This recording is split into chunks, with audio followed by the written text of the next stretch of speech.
مومنو، اللہ سے ڈرو جیسا کہ اس سے ڈرنے کا حق ہے، اور مرنا تو مسلمان ہی مرنا، اور سب مل کر اللہ کی ہدایت کی رسی کو مضبوط پکڑے رہنا اور فرقے فرقے نہ ہو جانا، اور اپنے اوپر اللہ کی اس مہربانی کو یاد رکھنا جب تم ایک دوسرے کے دشمن تھے تو اس نے تمہارے دلوں میں الفت ڈال دی اور تم اس کی مہربانی سے بھائی بھائی ہو گئے، اور تم آگ کے گڑھے کے کنارے تک پہنچ چکے تھے تو اس نے تم کو اس سے بچا لیا۔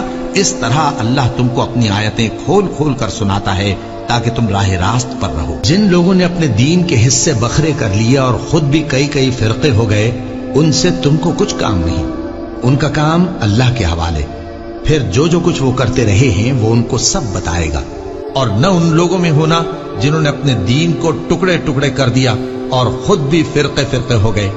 ہر فرقہ اسی میں مگن ہے جو اس کے پاس ہے، اور اس شخص سے بڑھ کر بات کا اچھا کون ہو سکتا ہے جو اللہ کی طرف بلائے اور عمل نیک کرے اور کہے کہ میں مسلمان ہوں۔ اور اللہ کی راہ میں جہاد کرو جیسا جہاد کرنے کا حق ہے۔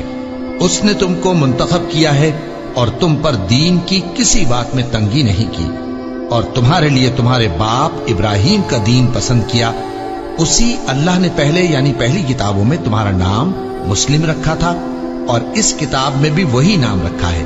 تو جہاد کرو تاکہ پیغمبر تمہارے بارے میں گواہ ہوں اور تم لوگوں کے مقابلے میں گواہ رہو۔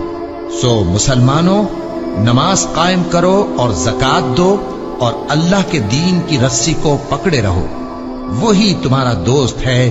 سو وہ کیا خوب دوست ہے اور کیا خوب مددگار ہے۔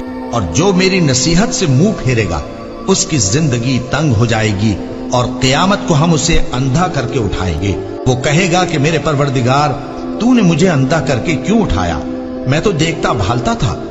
اللہ فرمائے گا کہ ایسا ہی چاہیے تھا، تیرے پاس ہماری آیتیں آئیں تو تو نے ان کو بھلا دیا، اسی طرح آج ہم تجھ کو بھلا دیں گے۔